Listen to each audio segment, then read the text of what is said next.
Chapter 75, Conference. Every member of every department assembled in the large meeting hall. As for Ranga, I had forgotten that he was sleeping within my shadow. He's in sleep mode, conscious but unable to move. I couldn't measure his abilities, but it is clear that he's undergoing some kind of evolution. Well, he'll probably come running out if I wind up in some perilous situation. He's rather uninterested in the conference but is nonetheless listening. I guess it's time to begin. The moment I thought to declare that the meeting has begun.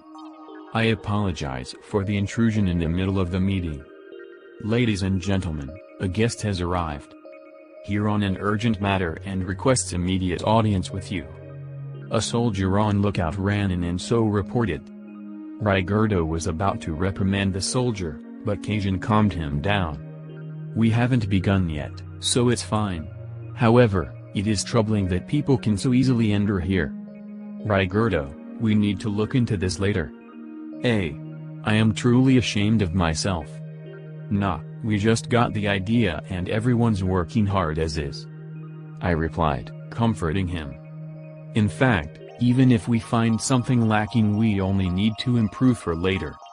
So it's probably best to think of the long-term benefit. I had that guest escorted here. It's been a long time, Rimurudano. We have come to aid you during your time of need. We hope it is not too late. With these words, the Bremen Kingdom's Freedom Association Guild Master Fuse came in. Fully armed, prepared for battle. If I think about it, it's been what, 10 days since we had the 50 adventurers and merchants go? And we had them deliver the information and request assistance, I think. I am truly grateful, but are they okay associating with us?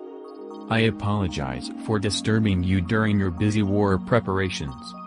However, we found your defenses lacking. The Pharma's Kingdom's main force has yet to arrive, right? According to our intel, a total of 15,000 troops are coming. Though it may improve your morale, I hardly see this as a right time to be merry. Though we may lack in ability, we will support you to the best of our ability. Clearly prepared to die, he delivered this heated address. Yup. It's really hard to tell him that the war's already over. And continuing. This is a good city. Carefully built houses decorate your well-planned streets. The paved roads wouldn't lose even to the royal capital. I was surprised. Hardly would I want to turn it into a field of battle.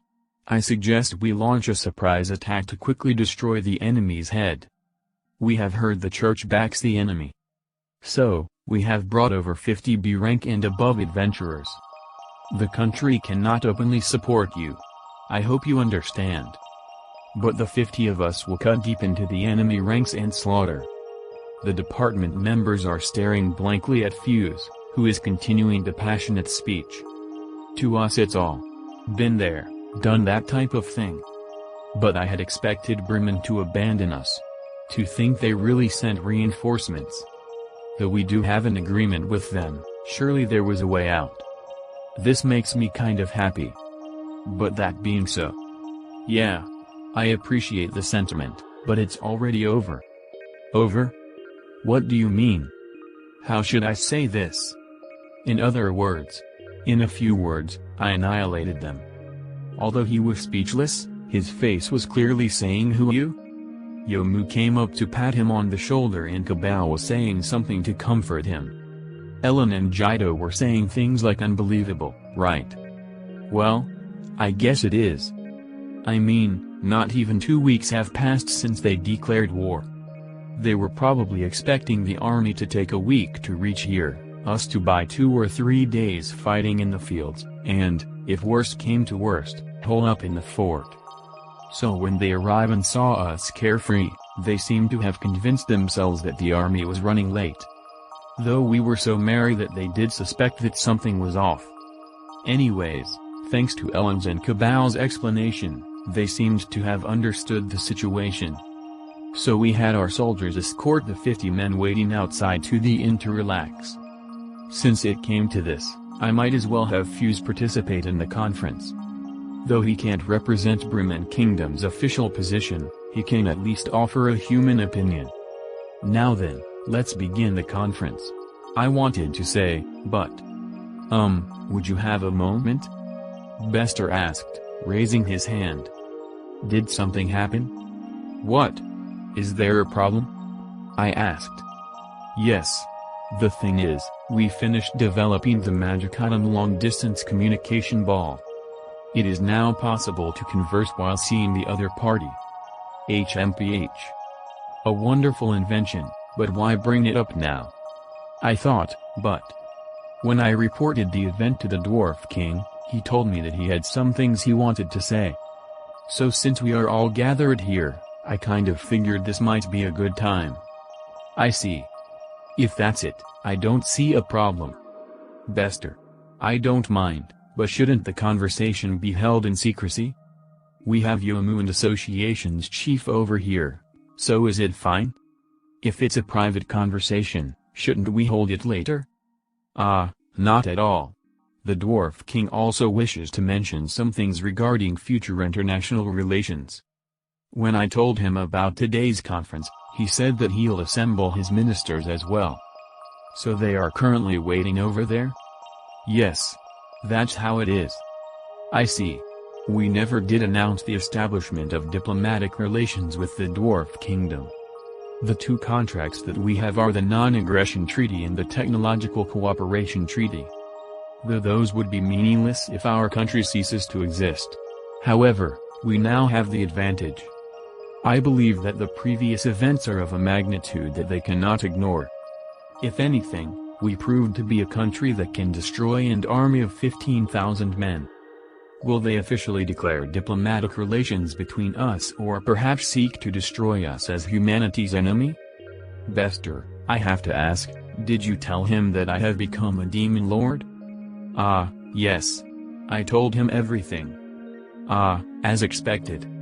He should have only confirmed it this morning, so for him to so quickly assemble the ministers only evinces how gravely he views the situation. Well, if you were told a demon lord class monster created a city and evolved into a demon lord, surely you'd sweat a bit. He would learn of this sooner or later though. So this might be a good chance. So at this point, continuing the conversation as is will probably not cause any further problems. I mean, while planning our next steps I did want to hear his opinion. Got it. Then bring the communication equipment and set it up. We'll wait for you and prepare for the emergency council. I declared. This is a sudden development, but also a good opportunity. We're deciding our future here, after all. Thus, we decided to hold a global conference instead of meeting right now, scheduling it an hour away. Right after relaxing, Fuse heard our conversation and with an amazing look on his face ran up to me. And, hey, didn't you just say something really important right now? I might be wrong, but did you just say that you became a demon lord? He said, trembling. Does he need to pee? No need to hold back, man, we have bathrooms around. Demon lord, right? I did become one, would of it. But more importantly, before you piss yourself, shouldn't you use a restroom? Are you an idiot? There's no time for that. Became a demon lord, you. What's up with that? 8 Tilda. What a pain. From the beginning? No good if I don't explain it from the beginning? Well, I did tell him I annihilated an army, but I guess I can't expect him to guess the rest. I decided to summarize the events and explain. And so, I explained it all to Fuse. Pardon the intrusion. Another guest seeks audience with Rimuru-sama. How should we proceed? The same soldier as last time asked. What's with that? So many guests these days. Leaving Fuse, who was saying something, grumbling, at the sky, I decided to meet this guest. I headed for the room where the guest was waiting for me. When I entered, I saw an exquisitely dressed gentleman and 5 men who had an air of experienced officers about them. The gentleman was sitting on the sofa with the 5 officers standing behind him. I could easily see that they were well trained. The gentleman sitting on the sofa had a good face and could easily have been a model in his younger days. His narrow eyes would be his distinguishing feature. "Ah, good day. Sorry for the wait. Pleased to meet you. I am Rimuru, currently working as this city's king. I hope we get along." I greeted them in a way I thought appropriate. Though I became a demon lord, I have no clue about manners or formalities. Nor does anyone around here know much about it. Well, I do think that it would be nice to be taught these things, though. Upon hearing my greeting, the narrow-eyed man stood up, and opening his eye wide with a "Kwa. So thou art the demon who hath bewitched my daughter? Hast thou said thy prayers?" he said, beginning to chant an extremely high combustion spell. "Hey! This geezer is nuts. From what I see, that's the highest tier spell he got going there. At this power level it would certainly cause some damage to the city. Clearly a spell used against armies. What's this guy on? I have no idea what he's saying. I tricked his daughter? What's that about?" Right as I was completely at a loss. "Wait, Papa. Why did you come here?" Ellen came flying in. And perhaps after realizing the spell from a single glance, she hit the gentleman squarely on the head. A beautiful suppa sound resounded through the room, and the gentleman regained his sanity. It seems that this gentleman geezer is Ellen's father. And after hearing Ellen's explanation, he finally calmed down.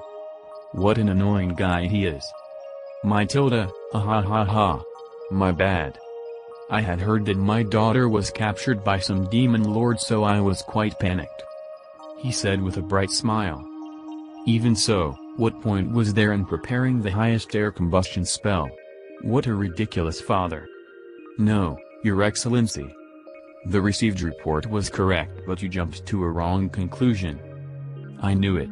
Papa's at fault here." A secretary-like person and Ellen ganged up on him. "That is kind of pitiful, but I don't feel any sympathy towards him. He's just paying for his own stupidity." After things calmed down, he introduced himself again. Ellen's father, the narrow-eyed gentleman, is a high noble of Sorcerer's Dynasty Sarian, Dukalalud. He's related to the Emperor, his uncle to be precise. In short, he's one of the three bigwigs of Sarian. I can't hide my surprise. Ellen is a true Inja-sama? She can even be called a princess. To become an adventurer at that social status, she's too free-willed. I do think that those stopping her are correct, but I won't do it myself. I mean, she herself doesn't seem to care. There's probably people protecting her from the shadows as well. They've done well not to let information slip. Though that's probably the result of Cabal's and Jido's hard work. Let's thank them for it later. But, now. So is the purpose of your visit limited to Ellen only? That wouldn't be funny. I glance at Dukalalud. Fufafu. Of course, that's not the case. We are in considering how we should treat your country from now on, so I came to see it myself. No need to worry believing I was careless. This body is only a homunculus. I noticed upon his words. For someone important from the Sorcerer's Dynasty, his body houses very little magical energy. Though the officers seem to be real, the gentleman's body is not. As expected of a high noble, he's careful. But more importantly, I want to learn how to make homunculi later. And that brings us to the next point. We'll have Dukalalud participate in the conference as well. An hour has passed by now. It's time to start the conference. Returning to the large conference room, I found everyone waiting for me. I had the Duke's group escorted to a set of empty seats. It's probably best to start with a self-introduction. That is, there are many people here who have connections to large countries. So, let's start it thus. First, we'll have everyone not from Tempest introduce themselves.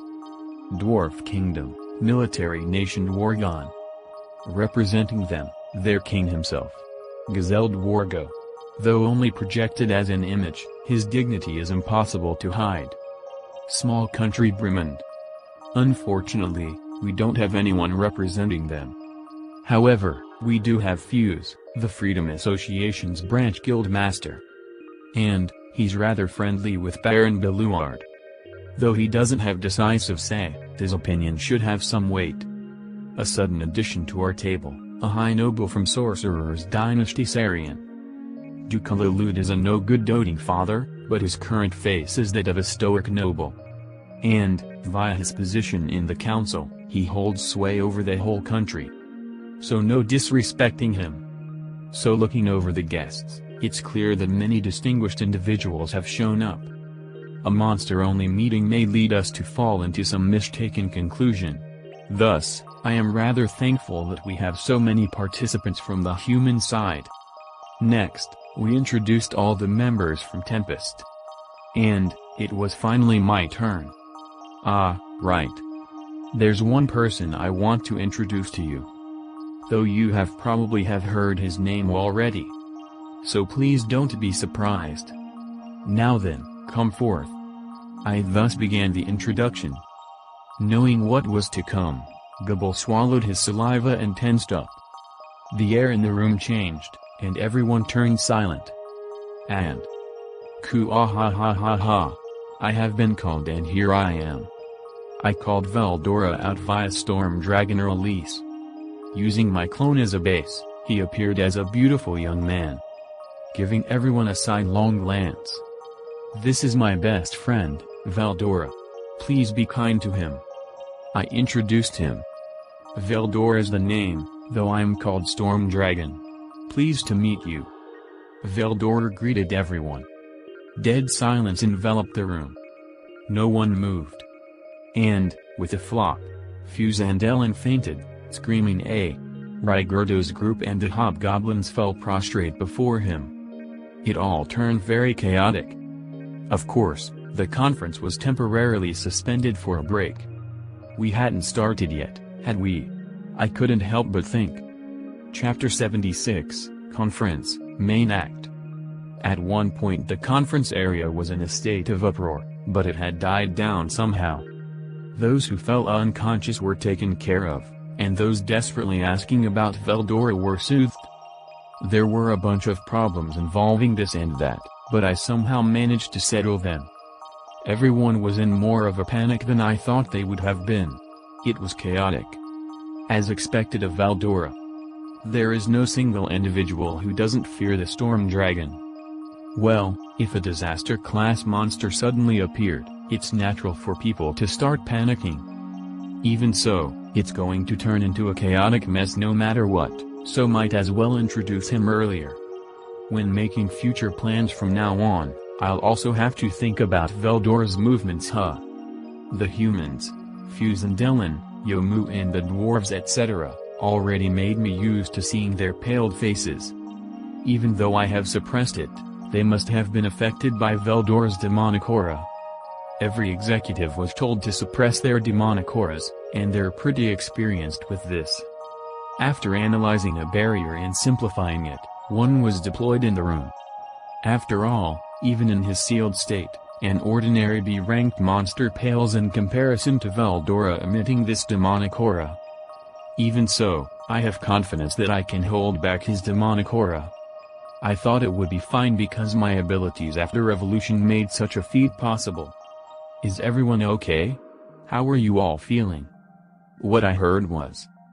I didn't hear anything about this, regarding this issue. Wait a second. Veldora-san is a friend? Can you tell me more about this? If I report this to the guild master. Wait, I am the guild master. Etc. I was suddenly pierced with complaints and resentment-filled gazes. Even if you say such things, nay. TN note, the nay here is something like the nay and Isuyo nay. I guess. Taking it all in, even if I said such a thing, it would be hard to believe me, wouldn't it? Besides, I wasn't even supposed to talk about this. However, instead of being stunned by the demonic aura, they were simply scared stiff.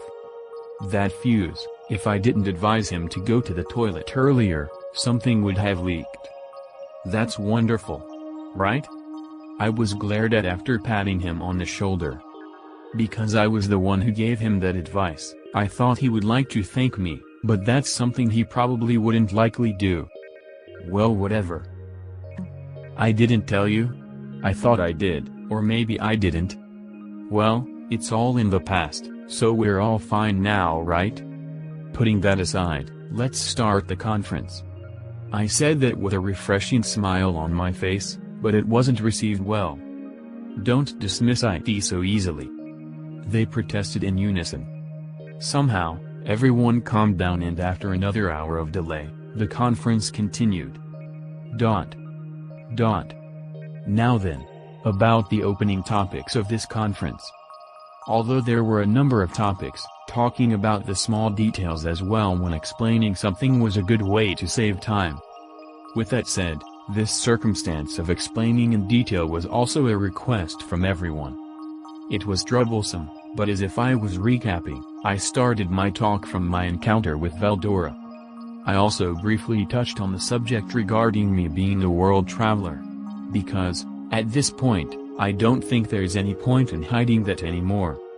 You don't know where or when it would leak, so I wouldn't be troubled by this anymore, now that it's revealed. The Demon Lord is a world traveler, therefore it's not something impossible anymore. After all, the Demon Lord Leon Cromwell was also originally a world traveler. Then, I swiftly explained the fight against the Orc Lord and also the reason why we built the town in this location. Sharing information is important. The ones on the receiving end broke off and displayed all sorts of different reactions.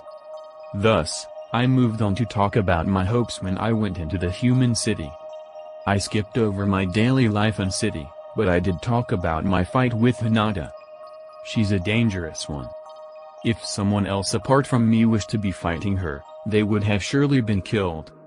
Her purification barrier, holy barrier, is a particularly dangerous skill. Apart from the barrier, she might have something to use against single targets. Amongst those whom I shared my knowledge with, I telepathically conveyed images to the executives in order to make sure they don't forget. Hinata Sakaguchi. That woman, she looks ruthless at first glance, she even gives off the strong impression of being a cold-blooded murderer.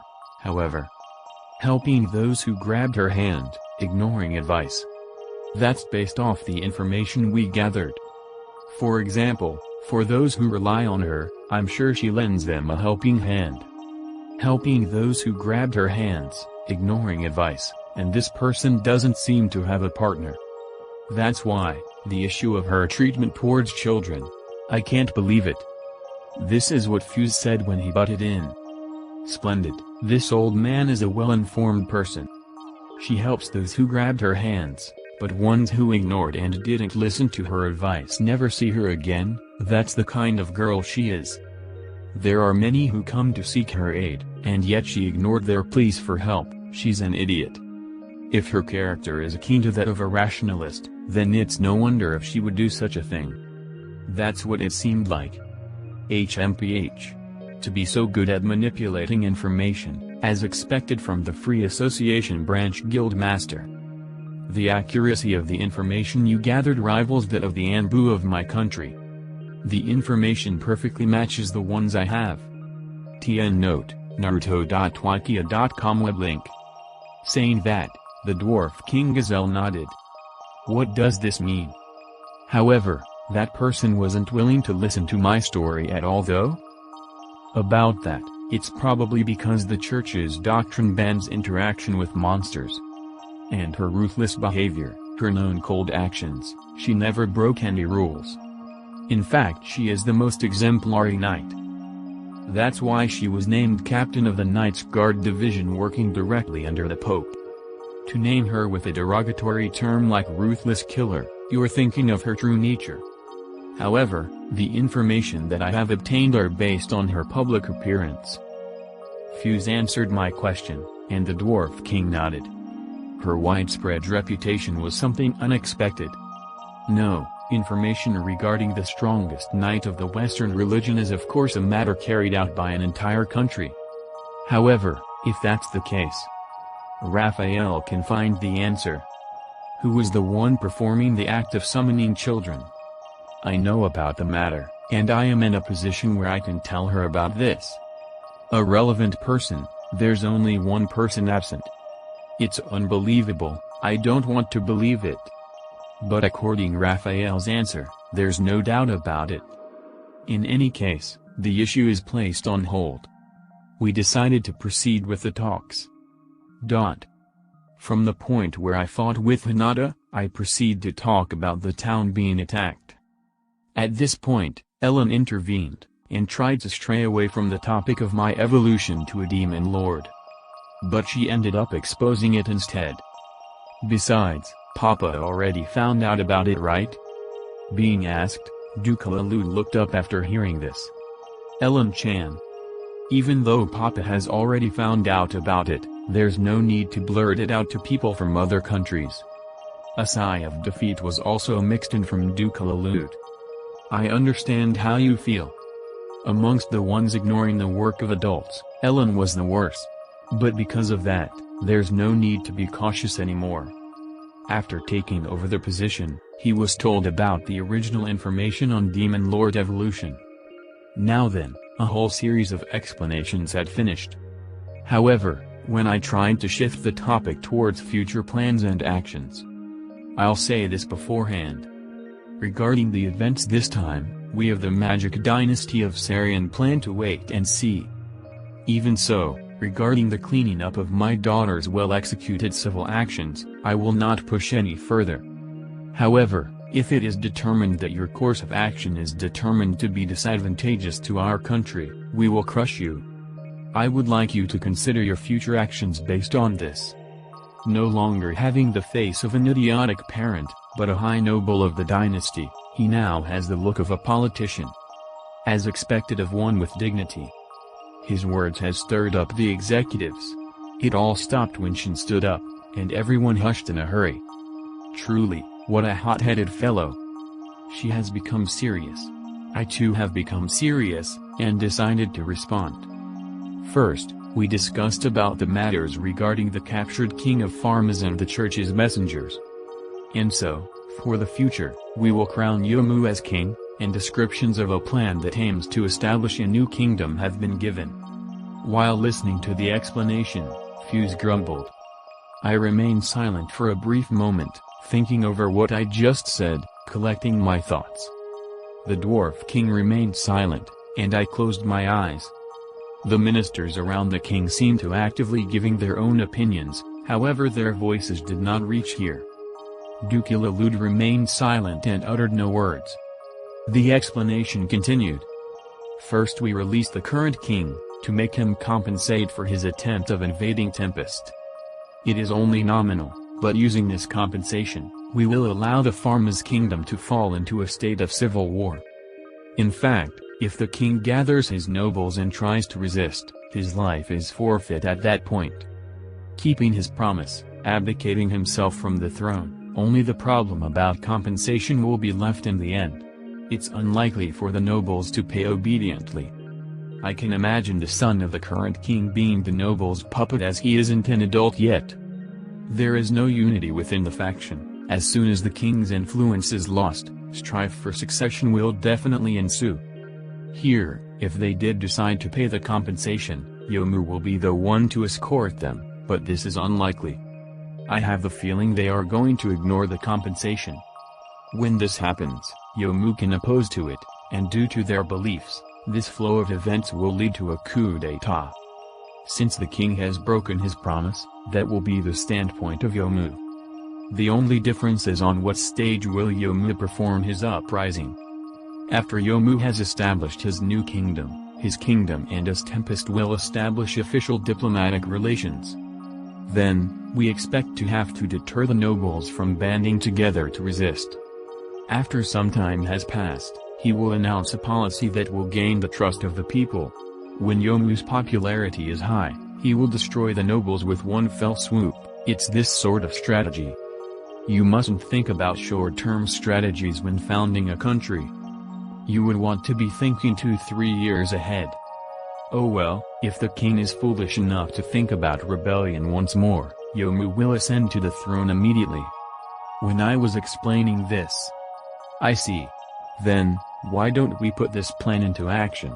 Marquis Muller and Count Hermann are on friendly terms with Bermond. If you get involved with the plan, you would want to rely on them. During Yomudano's uprising, let's negotiate to get them to turn around and support us. That's what Fuse said. I wonder, does the guild master of the Freedom Association branch have such authority? Sensing my speculation, he gave an explanation. In a word, both Marquis Muller and Count Hermann are under the patronage of the King of Bermond. Marquis Muller is a distant relative of the King of Bermond, the two actually on good terms. In addition, Count Hermann is a protege of Marquis Muller, so apparently betrayal is out of the question. Due to the fact he was a marquis of a big country, they apparently don't show intimacy when in contact with each other, but behind all this they're actually close friends. Is it fine to expose such a secret? Ha ha ha. Even if you call this a secret, I've already leaked this secret to a subordinate of the Dwarf King in the Anbu. My kingdom, the Bermond Kingdom, is a kingdom of information, where intel is up for sale. It's because we're such a small country, we would be immediately destroyed if we don't regulate such information. However, based on the Dwarf King's Anbu alone, we have yet to grasp the full picture. Isn't that right, Your Highness Gazelle? The Dwarf King Gazelle simply raised his eyebrows and showed no further reaction. However, this allowed me to realize that they do indeed have information on such matters.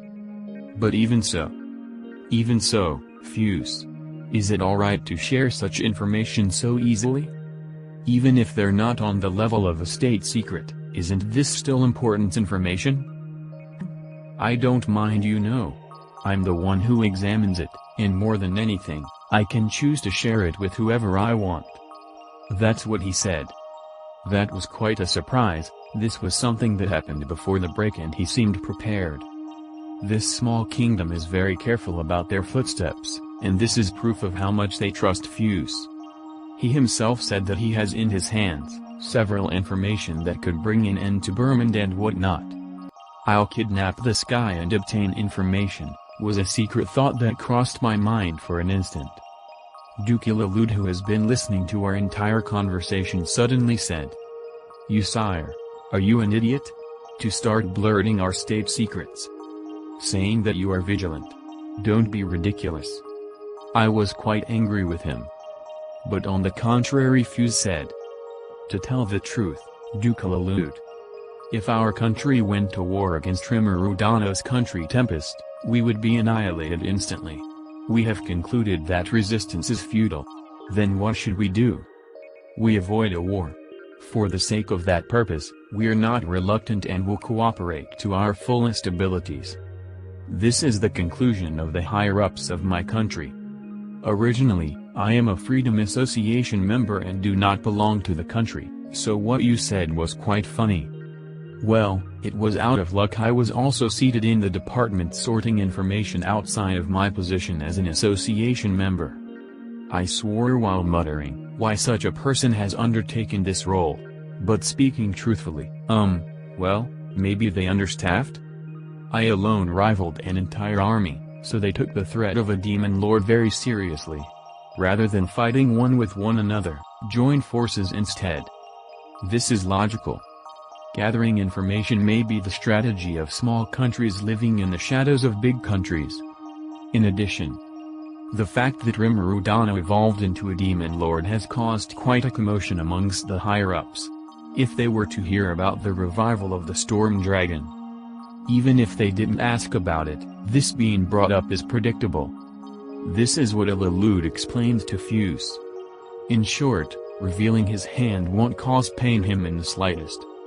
Rather, he told us everything, probably judging that doing this will help gain our trust. Is this good or bad? Correct or wrong? Such things aren't important here. It seems Fuse's intuitions are all aggressively pointed towards getting along with me. Even though this may backfire and destroy their country, they concluded this was the only card in their hand they can deal in order to survive. They're a little too afraid of me. But when you think about it, I'm an opponent who has obliterated an army of 15,000 elites. There is nothing a small country can do against that, no matter what strategy they employ. It's certainly outrageous, but in a sense, this is the only valid choice they had. It's effective for me at least. As such, further explanation continued. At the same time, we are also interacting with the church. We've judged that for the sake of our own defense, it is impossible for us to formally acknowledge the monster country Tempest. Doing this would be something unacceptable according to the teachings of the church. However, it's obvious that a small country cannot hope to have enough fighting force to subdue a demon lord. The church has no rights to criticize us, rather they should be obligated to aid us. Even if we did formally recognize the monster country Tempest, diplomatic relations aren't solid. This point will be emphasized during the conference to hold back the church. In any case, should the church attempt to lead a crusade, even if we to be referred to as cowardly, we would simply wait and see. We would stand with the winning side. Oh, and this is what the higher-ups are thinking. Please don't think badly of this. I see. Then there are no problems. On the surface he stands neutral, but he's actually secretly supporting Yomu. The struggle of a small nation. However, as the Dwarven Kingdom, we have decided on a bold policy. Our country has decided to formally establish diplomatic ties with Tempest. With these words, the area was filled with uproar. If the armed Dwarven superpower officially acknowledges this nation, it would greatly impact the world. Are you serious? Fuse also seemed speechless. Dwarves were thought to stick to being neutral. That's what I thought as well. This is a decision that also has its merits. The Pharma's Kingdom was the only country to sell our goods legally. A good customer where we earned a large portion of our tax revenue from, but I had no idea which country they sold their goods to. At this point, a highway had already been developed between our country and Tempest. On foot the journey would have taken 1-2 months, by carriage it only takes 2 weeks. The new trade route has already been completed. There's no reason not to use it. In addition, if you think about this on a military standpoint, their military might are in no way inferior to the Eastern Empire. Furthermore, damages from monster attacks are gone. And, most importantly, this is my judgment as a king. I have trust in the demon lord Rimuru, that's that. Oh. At that moment Fuse looked like he had taken a direct hit. With the entire area shrouded in silence, the only sound was the flipping of pages as Veldora reads his comic. TN note, Veldora, feared storm dragon of Great Jura Forest, reading a comic during a conference. Where did he even get that comic anyway? Wait. Old man, what are you doing? Well, whatever, besides, he can't hear us anyway. If you leave us at peace, we wouldn't complain. That really is a bold strategy, isn't it, Dwarf King? Fuse glanced at him gingerly. HMPH. Measures I take has naught to do with you, he said, as if trying to cut him off. However, if it comes to this, just what had happened? Our country and the Dwarven country officially have diplomatic ties now. As a central for trading, Tempest will shine because of it. The residents of this monster town may become a problem, but being acquainted through conversing is possible. Rather, there's no doubt they could get along. This is already proven. The main problem is... Fufafu. The problem is the Western religion, right? I was also able to report important topics back to His Majesty. He said that diplomatic relations with the new country is possible. Even though there isn't much distance between us, there is a disturbing forest. Of course, regarding the development of highways and logging of trees, I can leave it to you, right? Dukilalud had said such things after thorough calculations. If a highway was developed, it would be possible to have diplomatic ties with the Sorcerer's dynasty Sarian. In addition, this path will also be connected to the Dwarf Kingdom. For the products passing by, there's also the merit of direct import. However, the most important fact is, Various technologies such as magic engineering and spirit engineering will flow into Tempest. If this can become a reality, highway maintenance is but a cheap price to pay. Thus, calculations seem to flash right by Fuse's brain. I've got an idea. I'll go back first to show them the situation, and issue a policy to make profit out of this. And that's what he said, but the king and the duke had an unconcerned look on them. On the contrary. HMPT. In any case, this is just bullshit from an insect. That's right. Diplomacy and decisions takes precedence over all others. The two had scolded him. Well, you're both large countries, must be nice to have authority. Fuse lamented that he was a man with a sad position. I get it, I understand. I'll also convince the higher-ups. Man, why do I have play this role? That's what he cried out while tearing up. In other words, they acknowledged the country Tempest, and also formed diplomatic relations with us simultaneously. However, he wasn't the one to spearhead this. It was the Dwarf King that declared this first. Thus, the rest of the meeting was used to clarify the small details of the agreement. The situation seems to be moving along faster than I previously anticipated. When the meeting was about to reach its end, and each representative was about to leave for their home country. The door flew open and someone barged in. Following it. Listen. This country, Tempest, is going to be destroyed. Such a thing was said by a small girl, one of the great demon lords, the fairy of the labyrinth, Raymaris Chan,